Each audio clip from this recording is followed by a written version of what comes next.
皆さんこんにちは、キスケです。本日は全スパーキング全開覚醒キャラランキングやっていこうと思います。ティアリストを作ってきたんで、そちらの方を一緒に見ていこうかなと思います。A からゴッドの5段階評価になってます。ゴッド Z プラス ZSA、 こういう形になってるのでご了承ください。で今の環境を戦っていけるであったりとか、単体の性能、パーティーに必要なパーツ、そうじゃないっていうのを含めて、キャラランキングは作っております。いろんな意見あると思うんでね、コメント欄にどんどん感想を書いていっていただければなと思います。それでは早速 A ランクから見ていきましょう。こちら。はい。A ランク。A ランクは、キャベ。16号、ブロリー、スカベジ、トランクス、ブロリー、元気玉、トランクス、悟空、ブラックという形になってます。これ自由に入れ替えれるんでね、入れ替えちゃえるっていうのはなかなか斬新なんじゃないかなとは思うんですけど、こう変えちゃうか。一応今回のランキング動画は左右差あります。なので左に行くにつれて強くなっていくっていう形で、よろしくお願いします。A ランク帯に関しては全開覚醒するのが早かったっていうのと、今の環境を全然使う必要もない、キャラクターっていう印象かな。例えばキャベなんてね、ライバル宇宙の緑枠とかやったら破壊神トッポでいいわけなんで、今の環境使うのは結構厳しいんじゃないかなって思います。で、強みがあんまりないんですよね。あんまり強みがなくて、メインも体力回復とかやし、火力もそんなにないんで、A ランクぐらいかなっていう感じかな。A ランクはね、ほんまに特に言うことはなくて、みんな全開覚醒のステータス高い状態ではあるんやけど、能力であったりとか、パーティーであったりとか、完全に上位互換とかが存在するわけなんで、上がりようがないキャラクターたちっていう感じかな。こいつらがこれから上に上がることはもう一生ないんじゃないかなっていう。全開覚醒の上位互換が実装されれば、超全開覚醒とかね、そういうのが実装されればワンチャンあるかなとは思うんですが、こんなもんだと思います。ということでお次は S ランク見ていきましょう。こちらずるずるずると、こんな感じになります。ターレス、カリフラ、カミコロ、メタルクーラー、ゴテンクス、フリーザー、GT ベジータ、キントーン悟空、ブロリー、スーパーベジータ、ご飯という形になってます。コロナ禍もね、やっぱり古い全開覚醒がそこそこ多いのかなっていう感じ。プラス A ランクとほとんど一緒やね。感想は上位互換がいるし、無理にパーティー組み込んでバトルメンバーに選んで戦っていく必要もないのかなっていう、そういう印象が結構強いキャラクターたちが多いですね。例えば、メタルクーラーなんて顕著なんですけど、こいつ自身は結構強いと思うんですよね。手札破棄とかもあるし、全体回復もあるし、悪くない性能ではあるんやけど、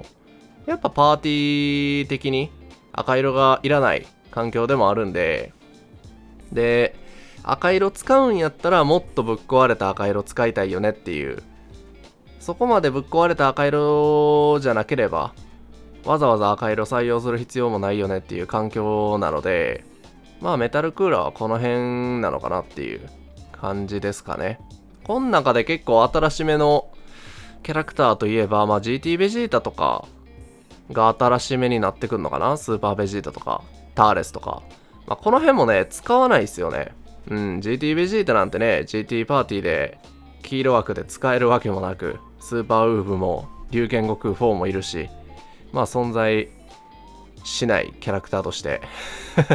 必要はないですよね。で、ベジータ一族とかに関しても、キラベジがいるんで、いらないですよね。スーパーベジータもほとんど一緒かな。スーパーサイジンパーティーはもう今の環境だと、バーダック、ウルゴジでスーパーベジットみたいな形が一番強いと思うんで、わざわざ採用する必要もないという形になります。で、ターレスは他のキャラクターに比べては、一番可能性はあるんじゃないかなと思ってて、今の紫染めパーティーとかに、ベジータブルーの枠をターレスにしてあげてっていう使い方は、できなくはないけど、ベジータブルーでいいよね。やっぱり落ちバフとかも優秀なんで、火力取んのはスーパーベジットと悟空ベジータで十分だと思うんで、やっぱり一枠はライジング受けとかいろいろちょろちょろできるキャラクターが優秀なのは間違いないかなと思うんでね。ターレスは S ランクの一番上という形になりました。で、カリフラはね、今の環境結構刺さってると思うんですよね。サイヤ人特攻とか持ってたり。ただもうライバル宇宙の紫枠はフルパワージレンでいいんで、フルパワージレンがいいんで、正直もうカリフラはスタメン落ちっていう感じかな。ちょっと前の環境の、ライバル宇宙パーティーとかやったら、採用しても全然戦っていけるんじゃないかなとは思っとったけど、新規のキャラクターが来てしまったんで、格下げになりましたね。ということで S ランクでした。お次は Z ランク見ていきましょう。こちら。あれやべ。ずると。はい。Z ランク。こんな形になります。Z ランクね、正直ちょっと難しくて、強いんですよね、普通に強いと思います。S と Z の間には結構大きめの壁があるんじゃないかなっていう印象ですかね。そういう意思でこのランキング動画をちょっと作りました。はい。で、5点、ジャネンバー、悟空3、ケール、ブロリー、海洋圏、悟空、ゴジータ、ゴッドベジータ、トランクスご飯、21号ブロリー&チライ、ビルス、ベジータ4、最終形態クーラ、GT 悟空、カカロット、完全体セル、カミコロという形になります。こん中はね、普通に今の PVP で戦っていけるような、性能はしてるんじゃないかなって思います。一人一人そこそこね、なんか違った強さがあるというか、悟空3なんて分かりやすいよね。普通に紫染めで活躍できそうなステータスとか能力してるし、打撃アーツドローしたりとか、救急アーツの気絶でワンチャン狙ったりとか、そういう試合展開が望めるっていうだけで、価値はあるのかなって思います。で、5点も5点で、普通に射撃ドローとか、麻痺ついてたりとか、すごいシンプルに強いと思うんですよね。今の環境でも。ただ今月サイヤ人が、ちょっと廃れちゃったっていうのもあるので、若干格が下がったっていう印象ではあるんやけど、まだまだ強いと思います。でゴッドベジータとかね、特殊カバチェンのクロスアームでしたっけ？あれも今でも全然強いと思うし、ただクロスアームで受けるには若干耐久が足りなくなってきてしまったのかなとは思うんですけど、でもね、ゴッドベジータに関しては上位互換がほんまにいるんですよね。キラベジとか。だから、今ではあんまり使われていないっていう形になります。で、この劇場版の悟空とかもね、普通にシンプルに、何パーティーに採用したらいいんだろう。どのパーティーに採用しても、ライジング受けとして出してあげることができるんで、そこそこ活躍できるんじゃないかなとは思います。墓地バフもすげえ強力なんで、悪くないんじゃないかな。っていう感じかな。他のキャラクターは結構古め。ケールいるね。ケールは、強いんですよね。その全開覚醒のキャラクター、最近の全開覚醒のキャラクターと比べてみると、よだめアップめっちゃもらったでしょ。70% ぐらいもらったよね。プラス、カバチェンで手札2枚破棄っていう、すごいいい性能は持ってるんやけど、色がきつい。色がすごくきついと思います。なので、ケールはこの辺りかなって感じかな。ベジータ4もうちょい上か。この辺にしとくか。めちゃくちゃ上がったけど。この辺だと思います。はい。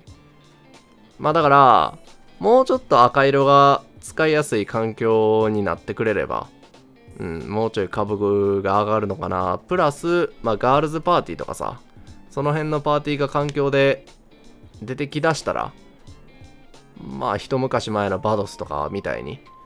手札2枚破棄でコンボカットして、リセットするっていう動きができると思うんで、可能性はあるよね。未来はあるキャラクターなんじゃないかなって思いましたね。ということで Z ランクでした。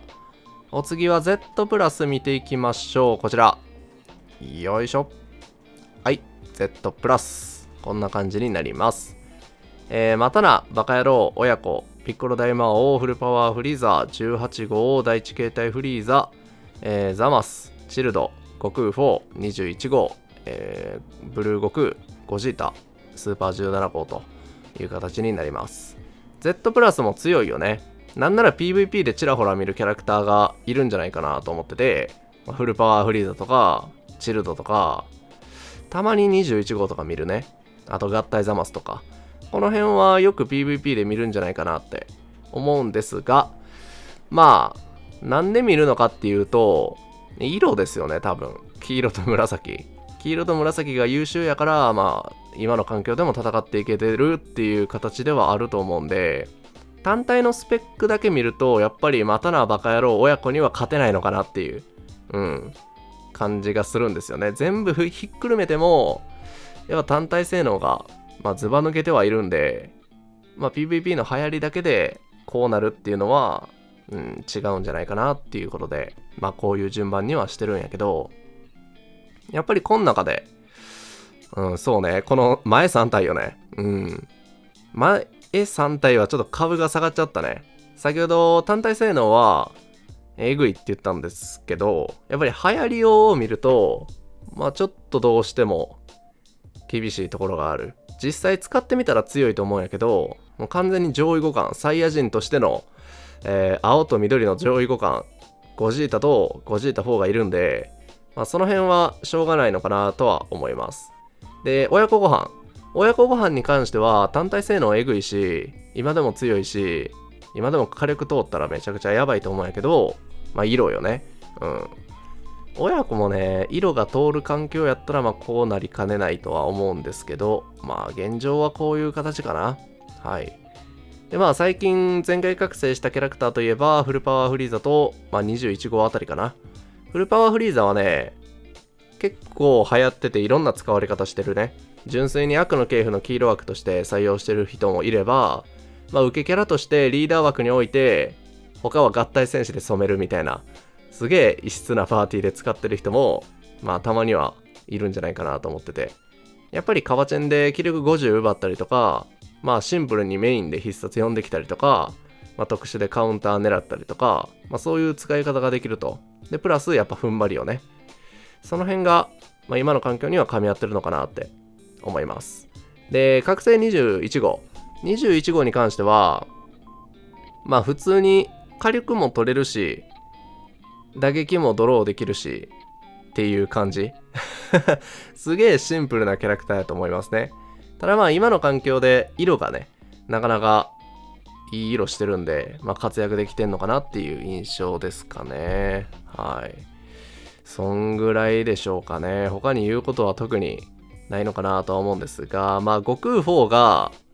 前までの環境やったらゴッドにいたよね多分。ゴッドにいなくても、この辺りにはいたとは思うんやけど、最近使ったことあるんですよね。動画に撮影したんやけど、やっぱ火力がないっすね。火力が全くなかった。打撃射撃全くなくて、必殺圧も究極圧も特別高くなくて、こいつの強みといえば、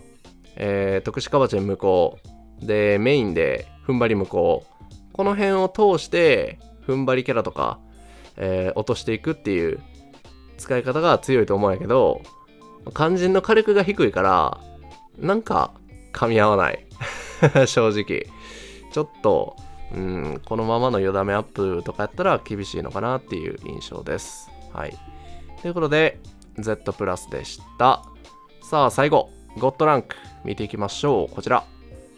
またかはい、ゴッドランクになります。こんなもんじゃないですか。4体スーパーベジットとスーパーバーダックと新しく覚醒したベジータブルーと変身ピッコロという形になります。個人的にはベジータブルーの評価がすごく高くて、もちろんもうちょいなんか欲しいなっていうのはあるんですよ。もちろんね、特殊で気力回復があったりとか救急加圧に踏ん張りついたりとか、そうすれば余裕でこうもしくはこうみたいな感じになると思うんやけど、その辺がなくても火力出るし、でユニークフラグメントが強い。やっぱり確かね、スロット3で、味方の神の木、もしくはベジータ一族、まあどっちか厳選で選ばなあかんねんけど、が1体いるたびに、なんか 9% とか 10% とか打撃、射撃、基礎なしで上がったんで、まあそれと組み合わせると、やっぱ強いよね。プラス、全外覚醒後のステータスがマジでトップクラスなんで、スーパーベジットの1個下ぐらいじゃないかなっていうレベルのステータスはしてるんで、変身キャラ除いてね。まあだからシンプルに火力も出るし、やっぱ交代禁止の救急加圧も強いし、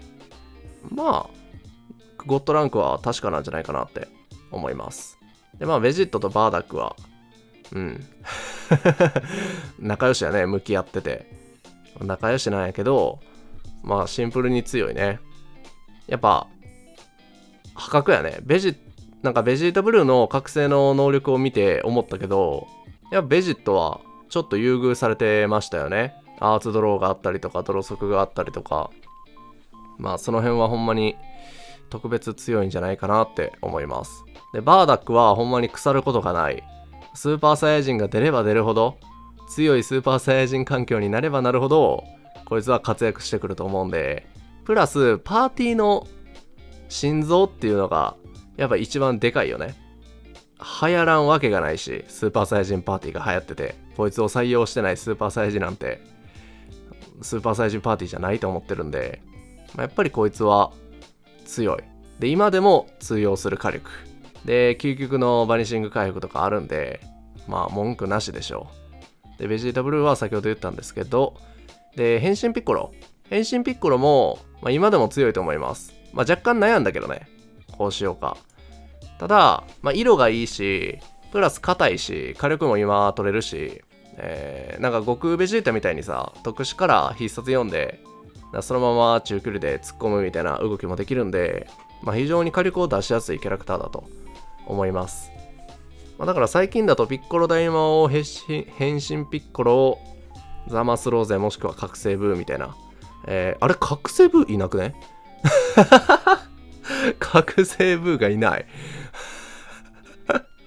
覚醒ブーいません。皆さん。どうしようかな。覚醒ブーに関しては、まあ Z プラスのブルー悟空の前ぐらいなんじゃないかなって思います。はい。多分編集で Z プラスの枠にペチョって貼っとくんですけど、気づけてよかったね。はい。っていう形になりました。まあ、結構難しいですよね。合計で59体ぐらい、60体近く、全開覚醒キャラクターはいるんで、明確にこっちの方が強いやろうみたいなのは言いづらいんですけど、まあ5段階評価に分けて、ざっくりと表すと、まあこんなぐらいになるんじゃないかなって、個人的には思います。ということで、今回のランキング動画に関しての感想、どんどんコメント欄に書いてってください。よければチャンネル登録と高評価、ぜひともよろしくお願いいたします。Twitter のリンク概要欄に貼ってるんで、よければフォローもお願いいたします。それでは良きドラゴンボールライフを。バイバイ。